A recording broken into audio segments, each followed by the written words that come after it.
A momentous election for the nation and the region. Who will lead the nation and who will lead the House of Representatives? The Point starts right now.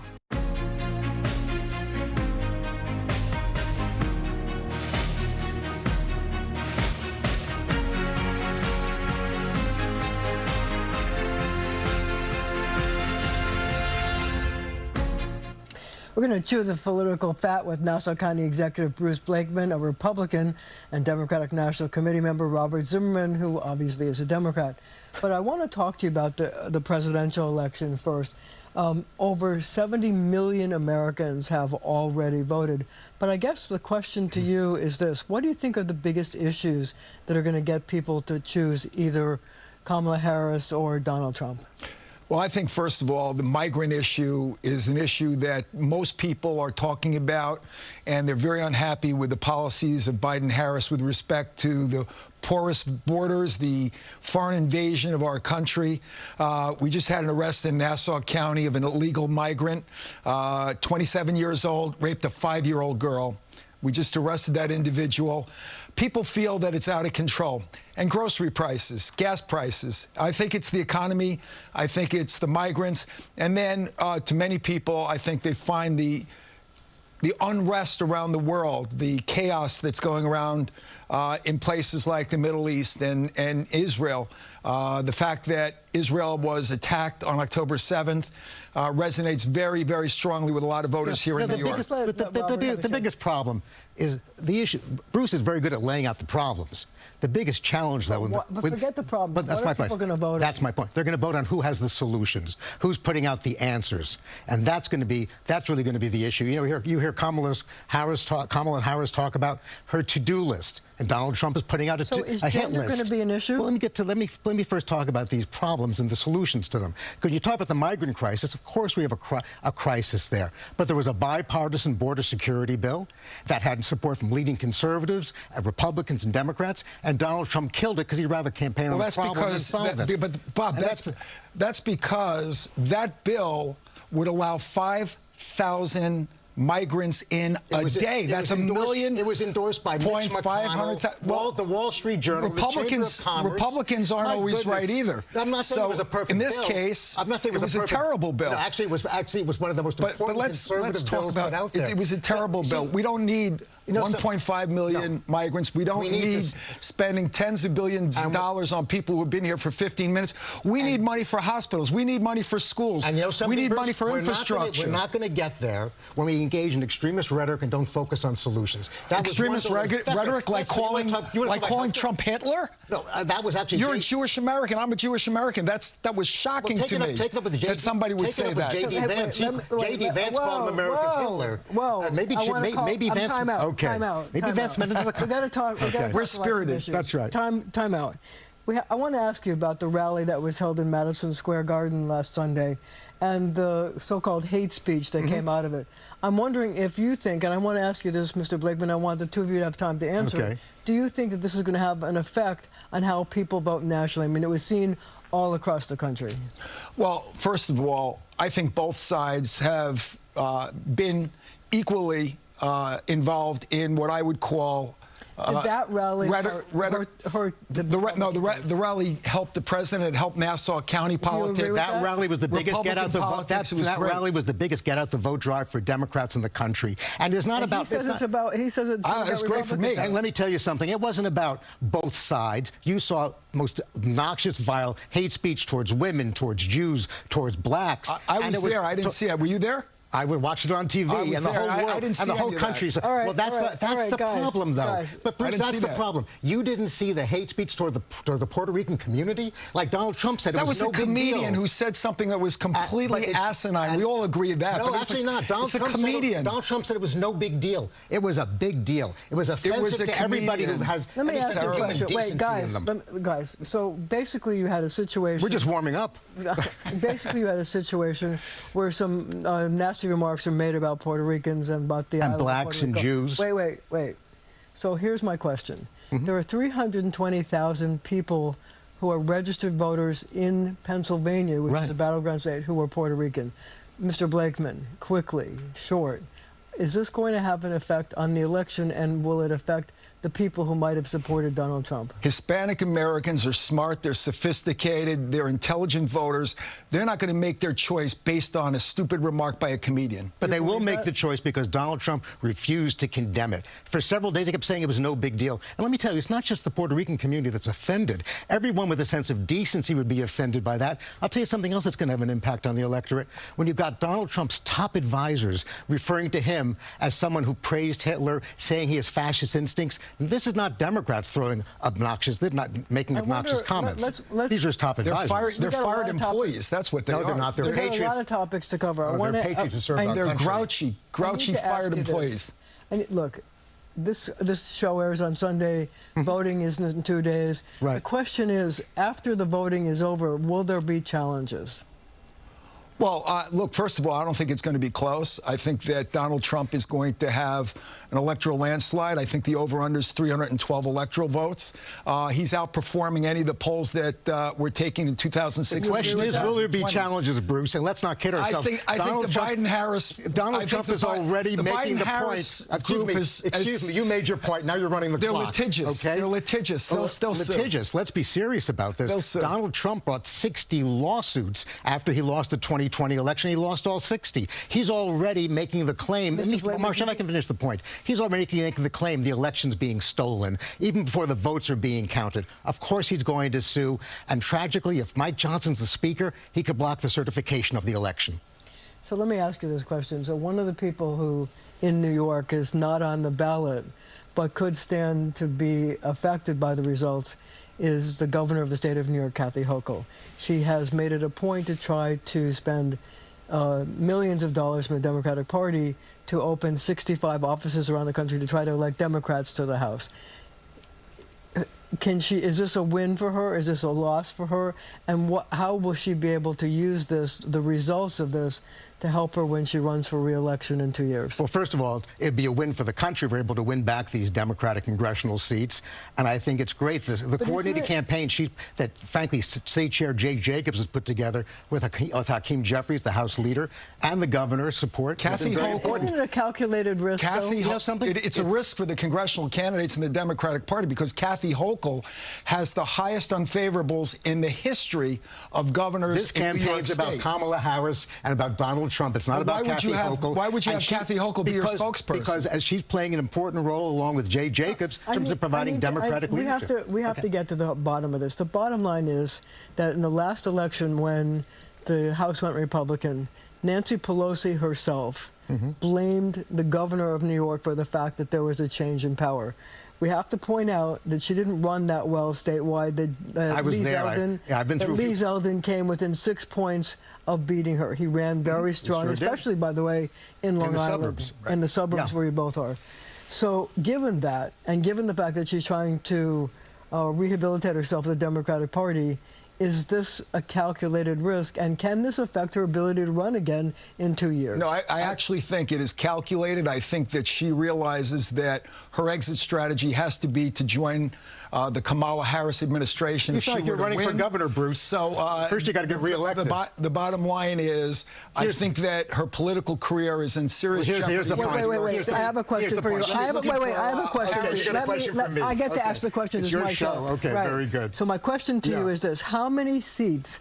Look, there are 5 Republican seats and a Democratic seat. Right. How many seats does Kathy Hochul have to see flip to declare victory? Marcia, let me do. You know me better than that. I want to know. Here's the reality: we've got to pick up seats. I think we can pick up all 5, quite frankly. But the bottom line is, but you're not going to pick up all 5. First of all, I'm not going to give you a number because we don't know the results. But the fact is, we have incredibly dynamic, I'll give you a number. Excuse me, Bruce. We have incredibly strong campaigns going on, and that is to her credit. That's to Jay Jacobs' credit and Hakeem Jeffries' credit. Bruce, how many does she have to win in order to declare victory? Here we go. She's not going to win any of them. As a matter of fact, I'm predicting that Allison Esposito is going to be victorious, and I also think that Mike LaPetri has. I hope you put money on that. Has a great shot. So I think we may actually pick up 1 or 2 more seats. Bruce, that's as accurate as a presidential prediction. Okay, here's the reality of it.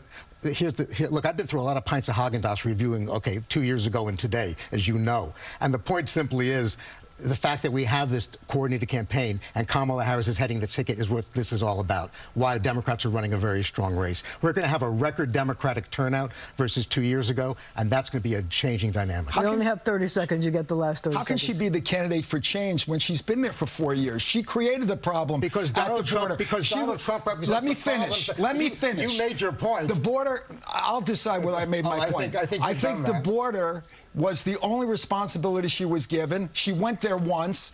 The border is a disaster. We're going to have to wrap it up. I'm sorry, but we have to end. This is all the time we have right now. We have to leave it there, but we'll be right back with more on the balance of power in Washington. CBS News congressional reporter Scott MacFarlane is here.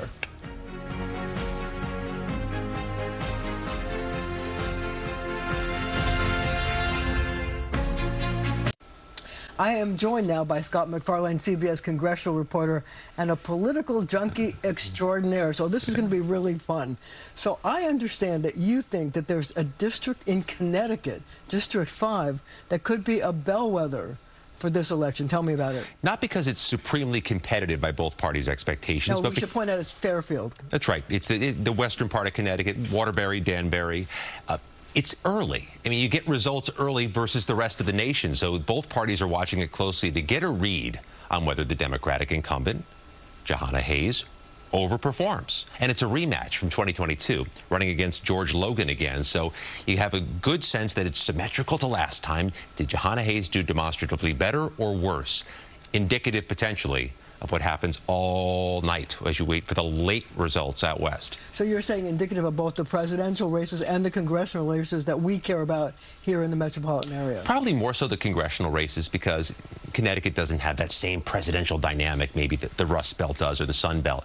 But Democrats view her as very similar to other incumbents protecting narrowly won districts because she's relatively new.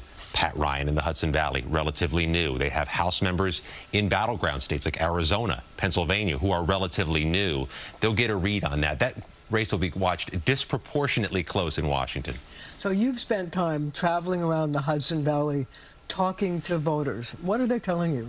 First of all, I should get credit for going to the Hudson Valley in the middle of October, which is something people pay to do. I got to do it for free. I give you credit. The issues are somewhat similar to what you'd see in a presidential battleground. Yes, there are border security issues. That's why you're seeing all those ads on border security. It's an issue that follows migrant crises as the migrants move into further parts northern in New York. There's a housing price issue that may be distinctively large in the Hudson Valley and in northern Jersey and in Connecticut, because we know what the rent costs here. We know what the mortgages cost here. It's expensive everywhere, but it's, of course, uniquely expensive here. That's an issue. But also, I think when you look at the issue of women's reproductive rights, the Hudson Valley has a history of voting and mobilizing on that issue. You'll recall the first congressional election, special election, was right after Roe versus Wade was overturned in 2022. Right. And that race was just weeks later. It was a special election, a close one, and both sides were talking about women's reproductive rights disproportionately. Again, Pat Ryan won the special election, pivoting his whole campaign toward that issue, and it still saturates all those races up and down the Hudson River. So I have to ask you this question. One of the people who's not on the ballot that probably has more to gain or lose than anybody is the governor of the state of New York, Kathy Hochul. Number one, she has opened 65 offices around the state to try to help the Democratic congressional candidates, but also Nancy Pelosi blamed her during the last election for the fact that the Republicans took control of the House. So what's at stake for her? And what's your prediction about whether she comes out of this smelling like a rose or not smelling like a rose? Nancy Pelosi continues that drumbeat of bringing up that she ascribes some blame for Democrats' performances in the midterms to Governor Hochul. Governor Hochul has been proactive and very aggressive with her media outreach on this, that she is taking some ownership in this. She's putting some skin in the game by being an organizer, a mobilizer, and a galvanizer for federal Democrats, even though she's a state office holder. She clearly can make inroads in these same purple areas for the betterment of her future and her agenda if she can help a Democrat win the 19th district, which includes, yes, Woodstock, it includes Sullivan County and Liberty, but it also includes some particularly rural areas. outside of Binghamton. These are areas where Democrats would like to make inroads. That's Mark Molinaro's seat. The incumbent, the Republican Mark Molinaro, facing a very well-funded challenger in Josh Riley. If Kathy Hochul can bring the 17th district back to Democrats, they think they should have it still. It helps her in Westchester. It helps her in Rockland.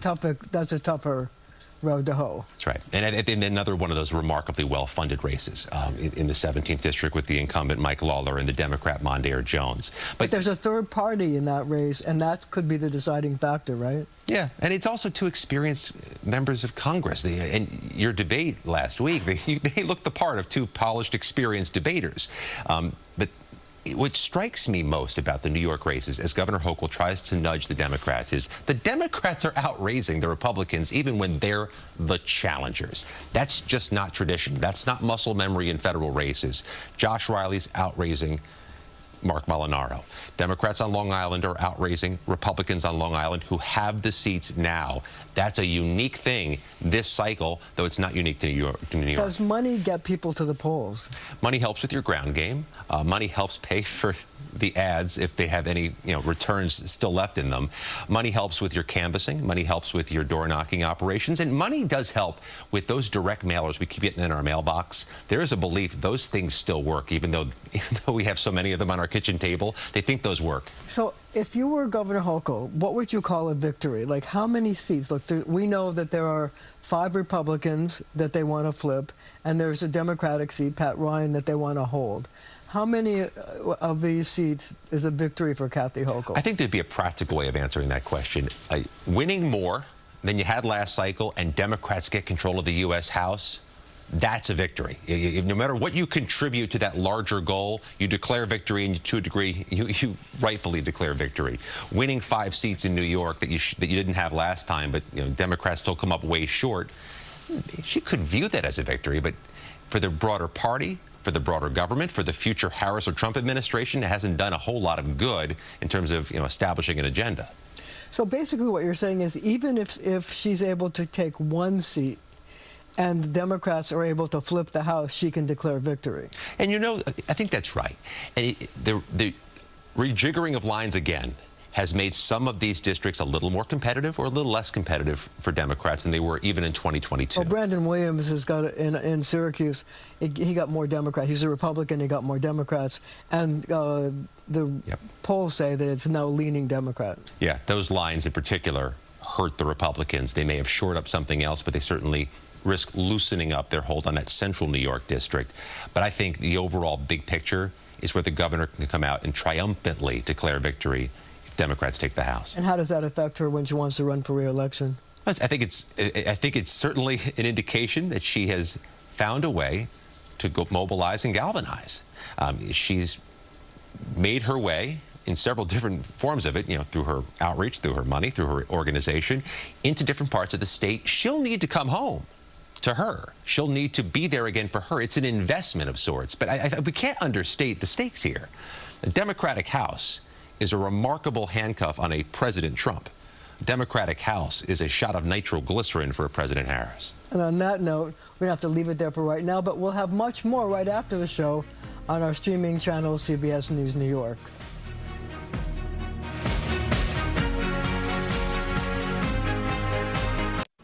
Thank you for joining me. I'm of 2 minds about daylight savings time. I like the extra daylight in the morning, but I just dread changing all those clocks. How many New Yorkers agree with me? They're weighing in on your point. How do you feel about daylight savings time? I don't like it. I think I sort of like it. It's a nice and seasonal change. I love it. Why? I love winter. Don't like it. Yeah, I hate it when it gets dark earlier in the afternoon. I'm old enough to be accustomed to it. It doesn't bother me at all. Neutral. Neutral. I think it makes sense, yeah, because I enjoy having enough daylight. I'm kind of indifferent towards it. Thanks for reminding me. I forgot, to be honest. I like it. I think it's good. Why? Just having more daylight during the day. It's better. I wonder, does it affect you in any way when we change the clocks back? It's definitely hard to adjust, but I rather have more hours of sunlight. The lighting changes and fixed moves, so never used to like it. Does it affect you in any way? No. Nah, not really. What did it do? Made me depressed. Makes my naps a little weird. I think as I've gotten older, it affects me more. Mentally, yes. Yeah, I feel better, more energetic and healthier. And I think when I'm falling backward, so I'm gaining an hour of sleep this time, I'm happy. We're setting it back this weekend. I'll sleep way better this winter, and then come the spring, I won't sleep as well. So why do you think we do it? To give people more hours of sunlight because sunshine makes people happy, improves their mood. To save daylight, not to use too much electricity, that's what I think. I have no idea. Convenience. Because we've done it. for the kids, I guess. I don't know. Well, I think originally, I thought it was like for crops years ago or something like that. The crops. I should know. I'm from Indiana. I'm not 100% sure, but I'm guessing to match the changing of the seasons in the different hemispheres. I'm not sure. I'm aware of the backgrounds, but it had an economic factor to it. I know there used to be some history around more daylight for the farmers to harvest and things like that. So just kind of a relic of the past, I guess. Do you think we should continue doing it? Yeah, I think so. Yeah, why not? I think so. Although back home where I'm from, we don't do it. Yeah, I like to embrace different seasons and different energies and different vibes, so. It doesn't matter to me. Discrepancies between when it's light and when it's dark, and then you have to change, and then you're losing an hour or you're gaining an hour. It's disruptive. Do other countries do it? The whole world now is moving towards eliminating it. Nobody's happy with it. I think most other countries don't do it. Okay, so we should be like other countries. Yeah. Okay, Yeah. Thanks so much. Yeah, align with the world.